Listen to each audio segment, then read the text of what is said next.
The spaceport was loud with voices, machines, and the smell of smoke. Merchants shouted about prices, soldiers marched past, and strange ships came and left. In the corner of this busy place, near a pile of broken crates, a small alien girl crouched. In the dirt, she was thin, her skin pale under the dim lights, her eyes too bright for her weak body. She waited until no one was looking, then reached for scraps of food that had fallen from a stall. She grabbed them fast and stuffed them into her mouth like a starving animal. People noticed her and some laughed. "Look at that little beast," one man said, throwing a rotten fruit at her. "She eats like a dog," another woman spat, turning away in disgust. No one offered her kindness. No one thought of her as more than trash. To them, she was not a child, not a person, just a hungry creature hiding in the shadows. But one man stopped. Captain Elias, a human soldier, stood tall in his gray uniform, his face calm but his eyes sharp. He watched the girl, not with hate, not with laughter, but with something different. He saw her dirty hands, her torn clothes, the way she kept her back straight even while kneeling in the dirt. There was something strange in her eyes, something proud, something strong. For a moment, Elias forgot the noise of the spaceport, forgot the people moving around him. All he could see was her. He stepped closer, and the crowd turned to watch. "What are you doing, Captain?" a traitor asked, frowning. "That creature is dangerous, leave it." Elias ignored him. He knelt down and held out a small packet of bread. The girl froze, her eyes wide, her thin body tense like she might run away or fight. Her lips trembled, but she did not move. "It's food," Elias said softly, his voice calm. "You don't need to steal, take it." The girl's eyes flickered, not with hunger but with pride. She looked at the bread, then at him, then back at the ground. For a long moment she did not take it. Elias noticed her hands, small and dirty but shaking. She was afraid, but not of him. She was afraid of something, bigger, something unseen. The people around muttered angrily, "She doesn't deserve it," one man hissed. "She's cursed," another whispered. "If you touch her, you'll bring trouble." But Elias did not care. He could not look away from the girl. To the crowd she was a beggar, an animal. But to him, in that moment, she looked like something else. Not weak, not broken, but like a hidden flame. Like a princess in rags. The girl finally reached out, her fingers brushing the packet, but then she pulled back, shaking her head. Her eyes locked on Elias's, sharp and full of warning. She whispered one word, so quiet that no one else could hear. "No." Elias frowned, not in anger but in confusion. Why would a starving child refuse food? Why would she risk more pain, more hunger, just to say no? He knew then that this was no ordinary girl. Something about her was dangerous, important, secret. And in the dark corners of the spaceport, he felt unseen eyes watching. Hunters, perhaps, or enemies he could not name. The girl turned away, curling, back into the shadows like she wanted to disappear. But Elias could not leave. The picture of her burned in his mind. A little alien girl who ate scraps like a dog, yet held herself like a queen in chains. He felt it in his bones if he walked away now. Something terrible would happen, and if he stayed, his life would never be the same. The spaceport lights flickered and the crowd moved on, but the hook was already set. One human had seen a princess where others saw only dirt, and the universe was about to change because of it. The girl stayed curled in the shadows, her body shaking but her eyes still sharp. Captain Elias stood near her, holding the packet of bread in his hand. Around them, the spaceport crowd whispered and stared, their voices filled with anger and fear. "She is not a child," a man growled. "She is a curse, walking in flesh. Leave her, Captain, before." "It's too late," another shouted. Elias felt the heat of their hatred pressing against him, but his gaze never left the girl. She was thin, fragile, but she was not broken. Even in her hunger, she carried herself with a strange pride. Her eyes glowed faintly in the dim light, as if hiding secrets too heavy for her small frame. Something inside Elias whispered to him, warning that this choice would change everything, but he could not walk away. He crouched lower, bringing the bread closer to her hands. The girl stared at him like she was studying his soul, her lips pressed into a thin line, refusing to beg, refusing to bow, and then she spoke again, her voice low but clear. "I don't want your pity." The words struck him like a blade. The crowd laughed at her defiance. "She dares to speak," one woman sneered, "but soon she will be silent again." Elias ignored them, his voice firm but calm. "It's not pity, little one, it's food, and you need it." The girl's eyes narrowed, searching his face. She seemed to be weighing him, measuring his truth.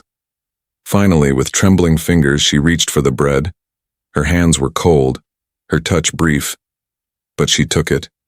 For the first time since Elias had seen her, her body relaxed a little, but then her head jerked up, her eyes darting around. She sensed danger, even before he did, from the far side of the spaceport. Heavy boots pounded on the steel floor. 3 armed men pushed through the crowd, their armor dark and their eyes colder than ice.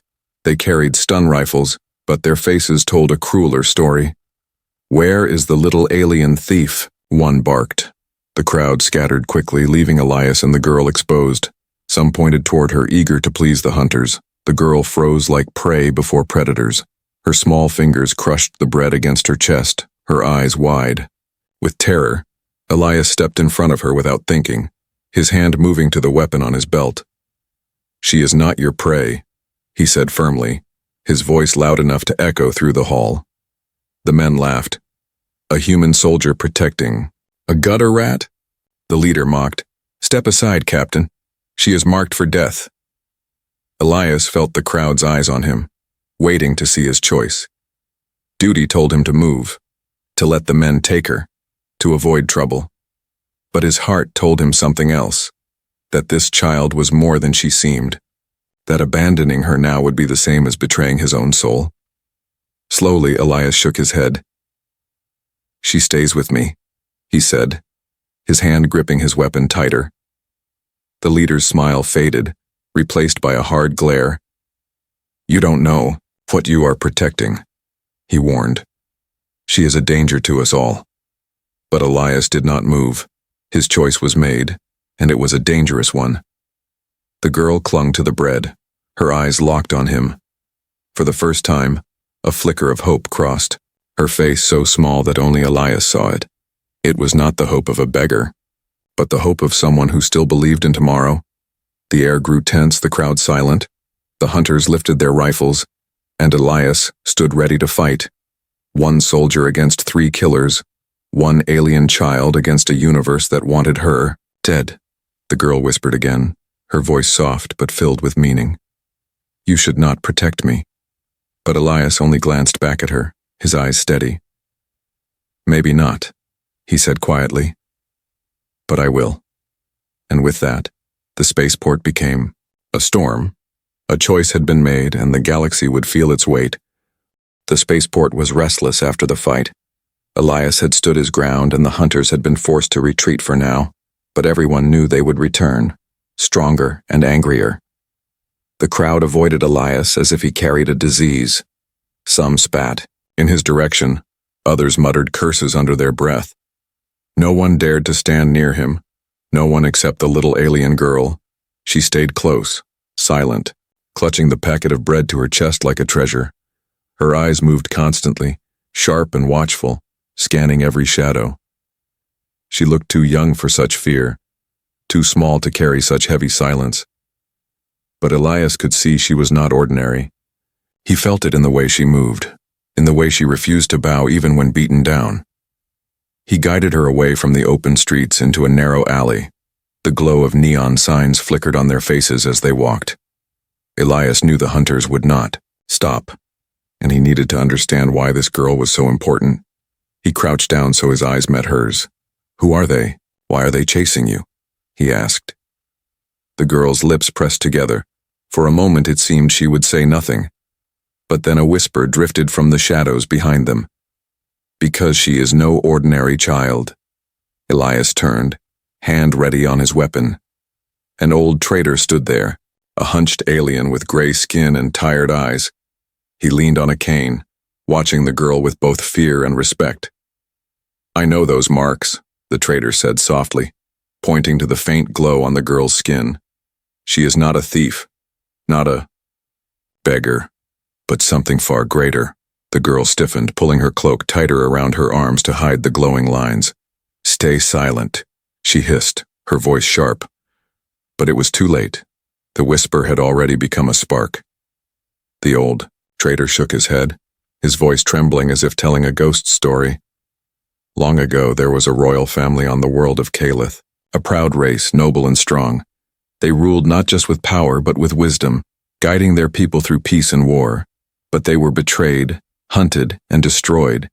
Every man, woman, and child of that bloodline was killed, or so the galaxy believed." He looked at the girl, his eyes wide. "Yet here she stands, alive, wearing the same royal marks on her skin. The last daughter of Calith, the lost princess." Elias felt a chill spread across his body. A princess? Hidden in the dirt like a beggar? It sounded impossible, but when he looked at the girl again, he saw it. The straightness of her back, the sharpness of her eyes, the silent pride in her voice. Yes, she could be a princess forced into rags. The girl glared at the old trader, her voice fierce though soft. "You know nothing," she snapped. "I am no one. I am nothing." But Elias caught the flicker of pain in her eyes. It was not the denial of truth, but the fear of being discovered. The old trader backed away quickly, his whispers trailing into the crowd, and like dry leaves in fire, the rumor spread. A lost princess, alive in the spaceport, hunted by killers, protected by a human soldier. Every corner seemed to echo with the story. And Elias knew it was only a matter of time before more hunters came. He placed a hand gently on the girl's shoulder. "If it is true, if you really are her, then the galaxy is more dangerous for you than I thought." The girl shook, her head hard, her eyes burning. "I told you I am nothing. Just a shadow. Leave me." But Elias did not move. "Shadows do not shake the universe, little one, but you do," he said quietly. The air grew heavier, the streets darker, the whispers followed them like ghosts. And though the girl tried to bury the truth, Elias could already feel it. She was not just a hungry child, not just a beggar in the shadows. She was the spark of something far greater, a spark that powerful enemies wanted to crush before it became a flame. And now, because of his choice, that spark was in his hands. The night over the spaceport was heavy with smoke and neon light. Elias kept the little alien girl close as they moved through narrow streets. The whispers of a lost princess had already spread. Every shadow seemed to hold eyes, every sound carried danger. The girl said nothing, clutching her bread and pulling her hood low, but her steps were quick, her body tense like a hunted animal. Elias guided her toward the outer docks, thinking he could hide her on his ship. It was the only place he trusted, the only ground where he had control. But the hunters were faster than he expected.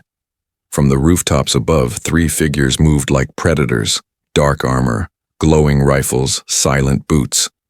They tracked Elias and the girl through the alleys, waiting for the right moment. When Elias stepped into an open square, the trap closed, lights flared, rifles hummed, and shadows leapt from every side. "Give her up, Captain," the leader shouted, his voice echoing against the walls. "You don't understand what you protect. She must die." The girl froze, fear clear in her eyes. Elias pulled her behind him, his weapon drawn. The crowd scattered in panic. Stalls overturned, crates shattered as people fled the square. But the hunters did not care about the chaos. Their eyes were fixed only on the girl, blaster fire cut. The air, Elias pushed the girl behind a broken wall and returned fire.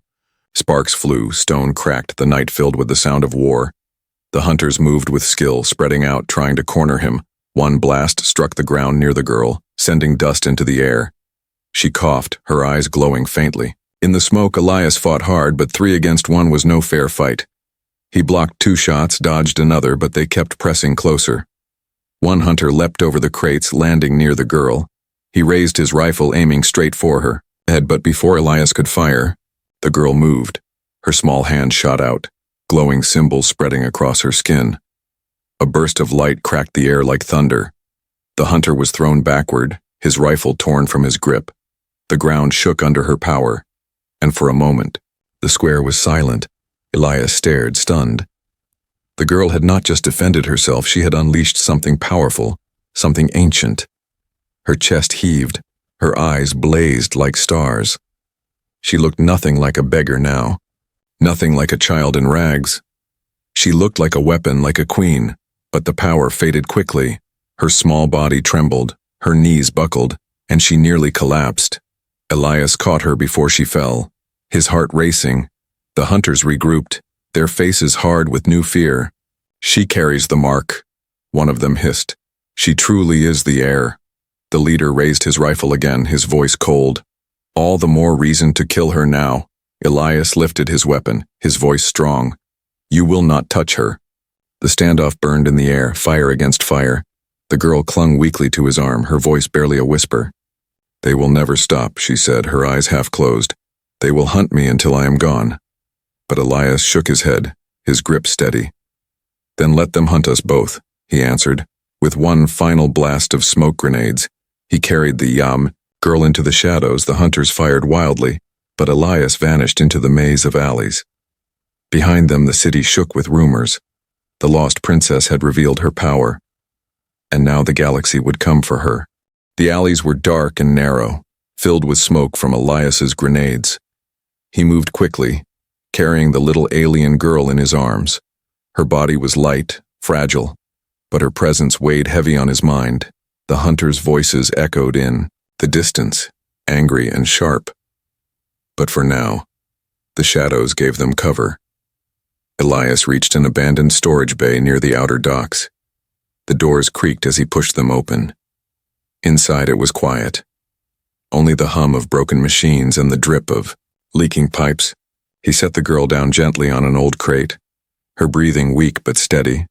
She opened her eyes slowly, the glow fading from her skin. Her face looked pale, almost too young for the power she carried. For a moment, she simply stared at him, unsure. If he was friend or foe, Elias crouched down, keeping his voice calm. "You saved yourself back there, but you also saved me," he said. "That was no trick. No accident, was it?" The girl turned her head away, silent. Her small hands gripped the packet of bread tighter as if it was her shield. Elias waited, knowing trust could not be forced. After a long moment, she whispered, "My name is Lyra." The word was soft, almost lost in the silence, but it carried weight, a name hidden for too long. Elias nodded, repeating it. "Lyra," he said, as if sealing a promise. "You have nothing to fear from me." Lyra's eyes narrowed, her voice firm despite her weakness. "You should fear me," she said. "You saw what I did. You saw what I am." Her words were sharp, but Elias heard the tremble beneath them. Fear, not pride, was her true companion. He shook his head slowly. "I saw a child forced to fight when she should be safe," he replied. "I saw someone with power she does not yet understand." Lyra's gaze locked on his, searching for lies. But Elias's eyes held only steady truth. For the first time, her shoulders lowered, the weight of her secret pressing her down. "My family is gone," she whispered. "They were betrayed, hunted, killed, and I ran." Her voice cracked, but she did not cry. "I am the last." Elias felt the truth settle heavy in his chest. The whispers of a lost princess were not whispers anymore. They were real, and she was here, hiding in shadows, eating scraps like an animal to survive. He placed a hand gently on the crate beside her, not touching her, but close enough to show he would not leave. "Then they will keep coming," Elias said quietly, "and they will not stop until you are dead." Lyra looked down at her hands, her small fingers trembling. "I know," she said. "That is why I do not trust anyone." Her words cut deep.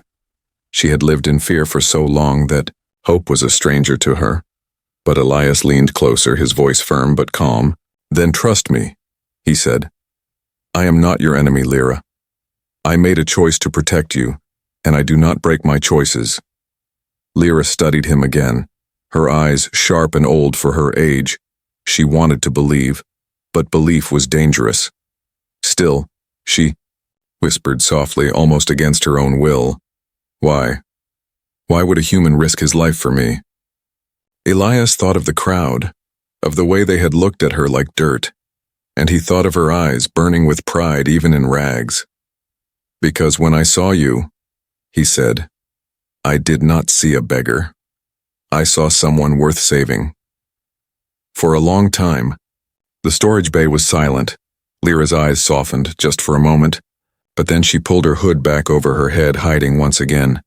You are a fool, she whispered. Protecting me will destroy you. Elias gave a small smile. Maybe, he said, but some things are worth the danger. And in that broken storage bay, a fragile bond was born. Trust and secrets now tied them together, and both knew the galaxy would not forgive such a bond. The storage bay was quiet except for the steady drip of water from a broken pipe. Elias sat near the door, keeping watch while Lyra rested on the crate. She had spoken little since revealing her name. Her small body was curled tight under her. Ragged cloak, her hands still clutching the bread she had barely touched. Elias should have been planning his escape. Hunters were searching the spaceport, and whispers of a princess would soon spread to every ear. But his thoughts kept returning to the strange burst of power he had seen. The glow on her skin, the force that had thrown a man twice her size into the air. That was no trick, no weapon. It had come from her. He glanced at her again, studying her in the dim light. Even in rags, she carried herself differently. There was no bow in her back, no shame in her eyes, only a heavy sadness wrapped in pride. It was the look of someone born for more than shadows. As he watched, she stirred, her cloak slipping from her shoulders. For a moment, Elias caught sight of her arm, pale and thin, and there, lines of light glowing faintly beneath her skin, symbols not random but sharp and clear, like ancient writing alive with power. Elias leaned closer, his breath catching. He had seen those symbols before, not on a living body but in old war records long ago. During campaigns on the edge of the galaxy, he had read of the royal bloodline of Calith. Their heirs were born with living marks, symbols said to bind them to their world and its power. It was said that when the royal family died, the marks died with them, but here on this girl's arm they burned as if mocking history. Lyra noticed his gaze and pulled her cloak tight again, her eyes sharp with warning. Do not look, she snapped, her voice trembling. They are not for you. Elias raised his hands slowly, showing no threat. I am not your enemy, he said calmly. But those marks, those are not just scars, are they?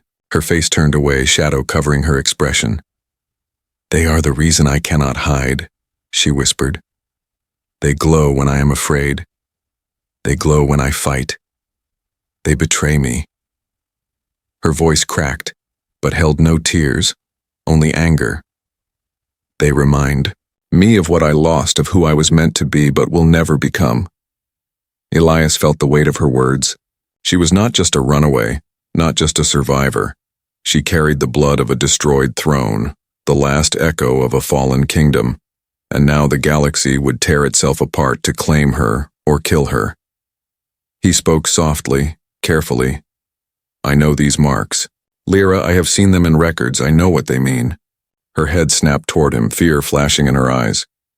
Then you know why I must stay hidden, she said quickly. If they see me, if they know I live, they will burn every world to finish what they started.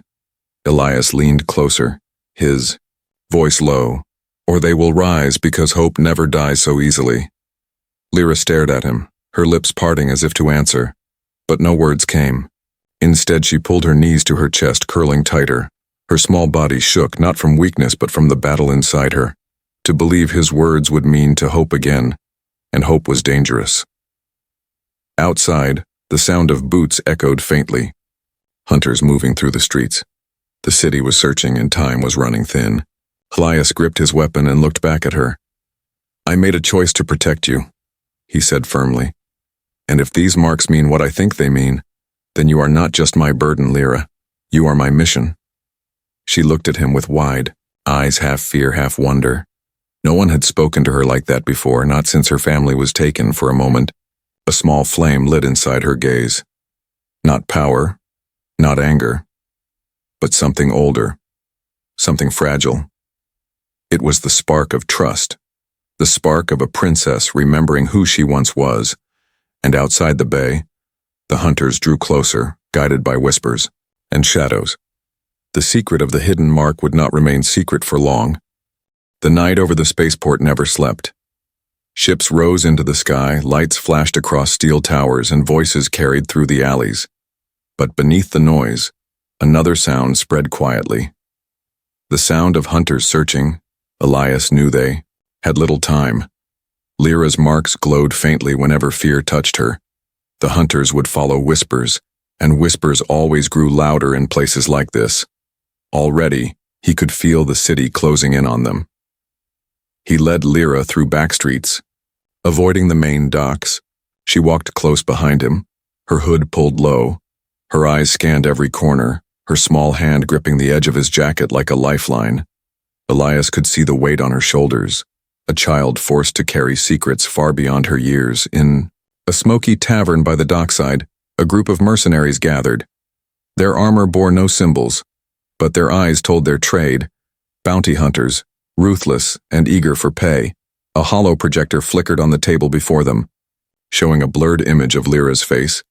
The words beneath it burned bright. Wanted, dead or alive. Reward beyond measure.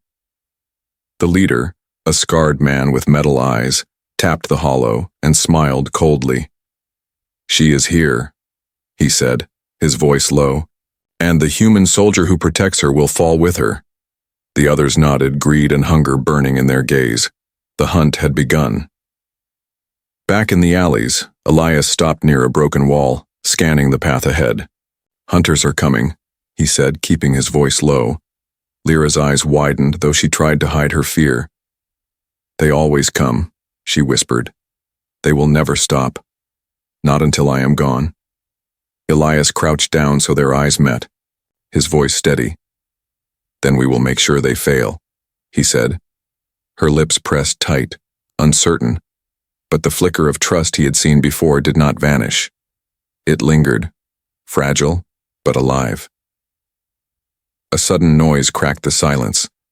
Metal boots, striking the ground. From both ends of the alley, dark figures appeared, rifles raised. The hunters had found them. "Step away, Captain," the leader called out, his metal eyes glowing in the dark. "Give us the girl and walk free. This fight is not yours." Elias stood tall, weapon drawn, his voice hard. "You want her, you, go through me." The hunters spread out, forming a half circle. Lyra pressed against the wall, her heart pounding. The glow of her marks grew brighter, betraying her presence. The hunters saw it and smiled. "There she is," one hissed. The little air. Blaster fire erupted. Elias pulled Lyra behind cover, returning fire with sharp precision. Bolts of light burned through the walls. Sparks flew, dust filled the air. But the hunters were many more than before, and they moved with ruthless skill. Lyra's breathing grew quick, her fear feeding the glow on her skin.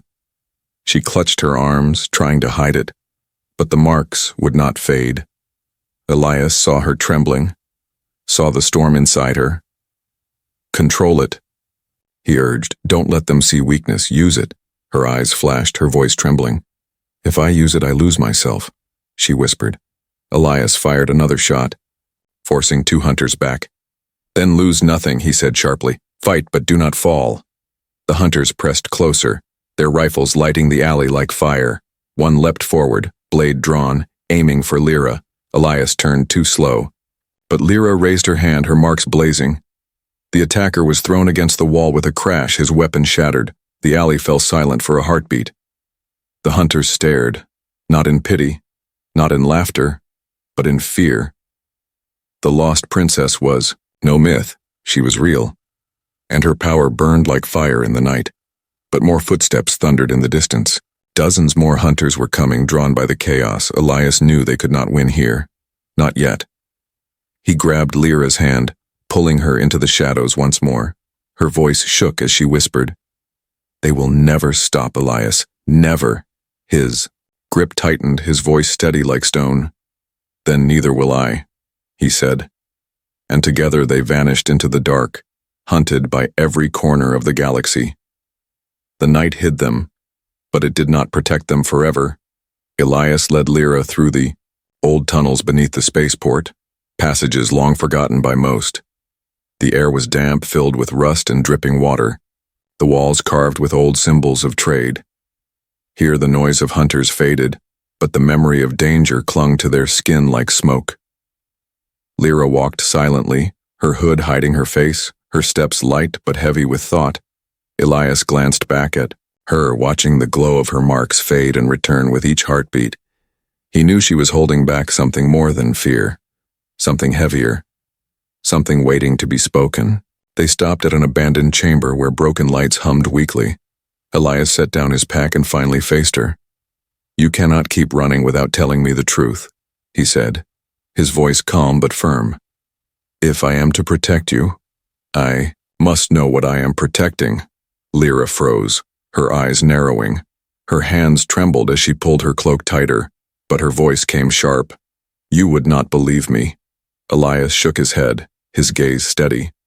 "I have seen you fight. I have seen your marks. I have seen men fear you more than death." He replied, "Do not tell me I will not believe. Tell me who you are." Silence hung heavy between them, broken only by the drip of water. Lyra lowered her hood slowly, her face pale in the dim light. Her eyes glowed faintly, carrying both fire and sorrow.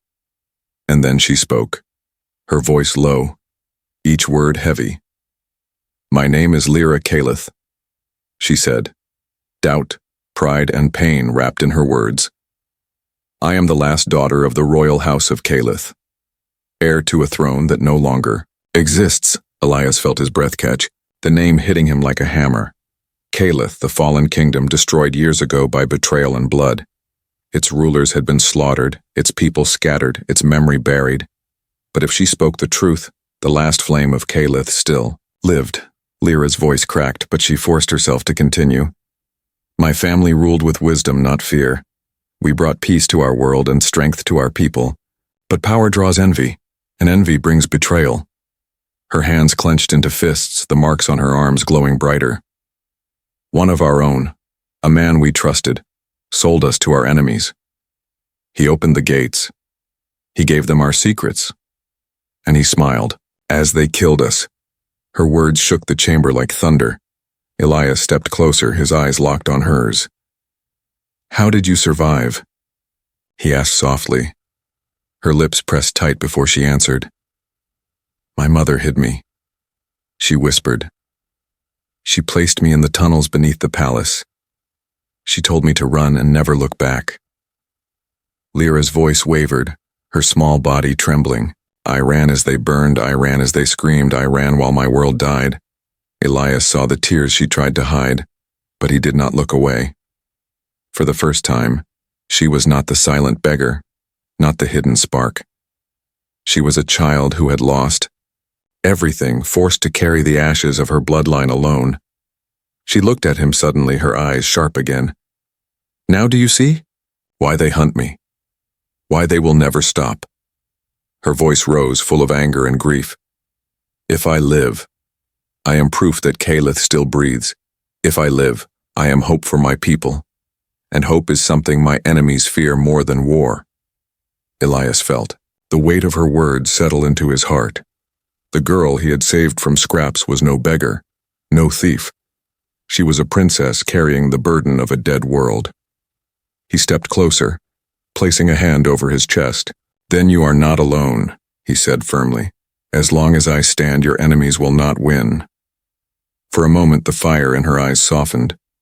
It was not trust, not yet, but it was something close, a fragile thread pulling her out of the shadows of her past, and in the silence of the tunnels, the revelation became more than truth. It became a promise.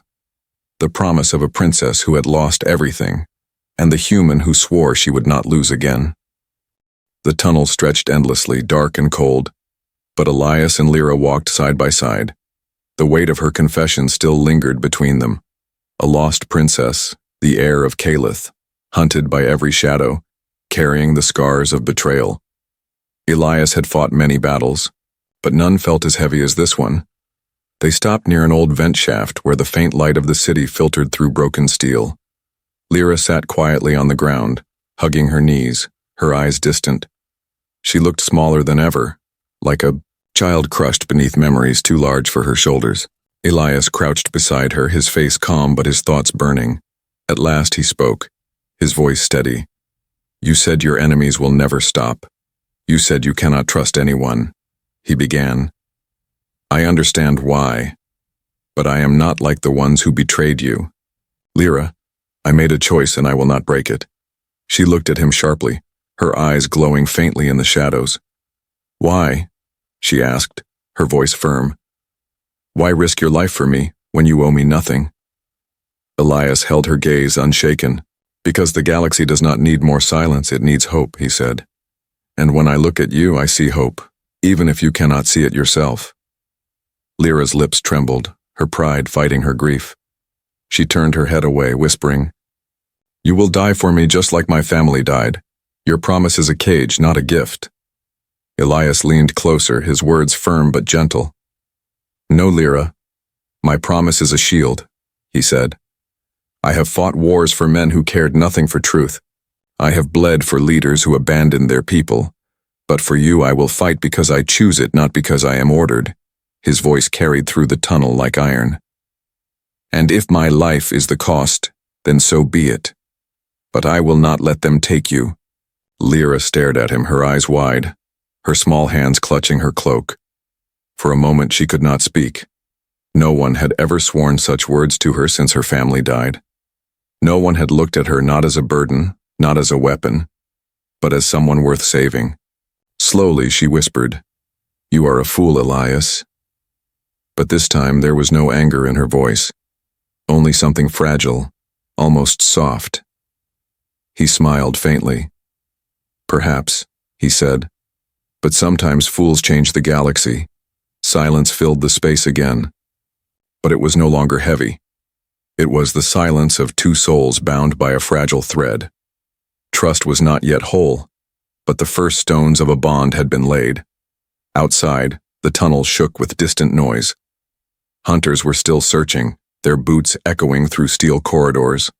The bounty had spread beyond the spaceport now, reaching ears across the stars. Every mercenary, every desperate man, every shadow would soon be chasing them. Elias rose, gripping his weapon tightly. He looked down at Lyra, his voice steady. "We cannot hide forever. They will keep coming." Lyra lifted her head slowly, her eyes burning. "Then what will you do, Captain? Fight the whole galaxy?" His reply came without hesitation. "If I must," he said. "I gave my word, and a human's word is iron."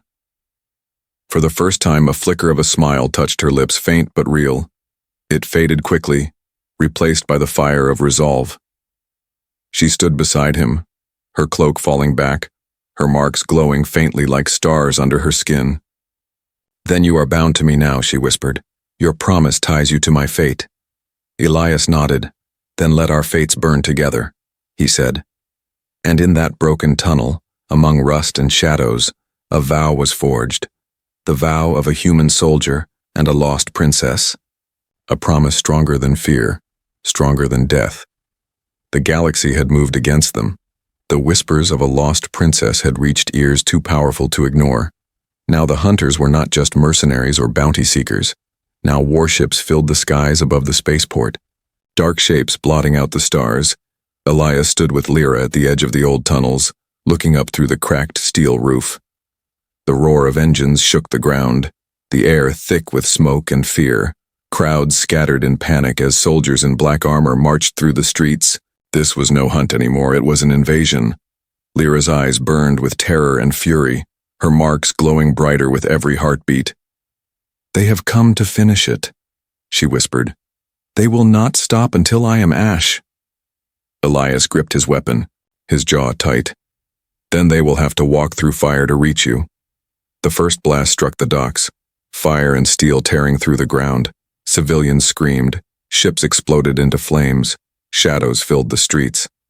The black-armored soldiers advanced in lines, rifles raised, voices cold. "Find the girl, kill the human, leave nothing standing." Elias pulled Lyra into cover behind a broken wall. His weapon flashed as he fired, striking down 2 soldiers. But for every one that fell, 3 more came. Blaster fire lit the night, the battle swallowing everything. Lyra crouched low, her small body shaking. Her eyes glowed brighter, her marks blazing against her skin. Fear and anger surged within her like a storm. She whispered, "I cannot control it, Elias. If I use it again, I may destroy everything." Elias looked at her, his face fierce. "Then destroy everything that hunts you. But do not fall," he said. "Your enemies do not fear death, Lyra. They fear you." Her eyes widened, her heart pounding. For a moment she saw herself not as a beggar, not as a hunted child, but as something greater, something born to rise. The soldiers pressed closer, their rifles glowing. Explosions shook the ground, the air filled with dust and fire. Elias fought like a wall of iron, but even he was pushed back.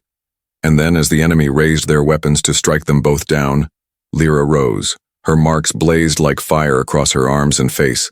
Her eyes shone like twin stars. She lifted her hands and the air cracked with energy. A wave of light burst outward, slamming into the soldiers. They were thrown like leaves in a storm. Their weapons shattered, their armor broken. The docks trembled, the ground splitting as her power surged. Ships overhead staggered in their flight. Pulled by her force, the crowd watched in silence, their fear turning into awe. The lost princess was no longer a whisper. She was real, and her power was unstoppable. But the effort shook her body. Her knees buckled. Elias caught her as she swayed. His arms steady, her voice trembled. "I cannot hold it, Elias, I cannot." He steadied her, his voice calm even in chaos. "Yes, you can, Lyra. Because you are not alone. You have me." Her eyes met his, and something in her heart steadied. Together they stood side by side against the fire of the galaxy. The enemy regrouped, their commanders shouting orders. Warships above turned their cannons downward, preparing to burn the city to ash. But Lyra's marks flared again, brighter than before. She raised her hand toward the sky, her voice breaking like thunder. "No more." The heavens split with light. A beam of power struck upward, slamming into the warships. Engines exploded, metal screamed, fire lit the night sky. The fleet broke apart, ships falling in flames, scattering like dying stars. The ground shook as silence followed. The soldiers who survived stumbled back in terror. None dared to lift their rifles again. The lost princess had returned, and her enemies had tasted her wrath.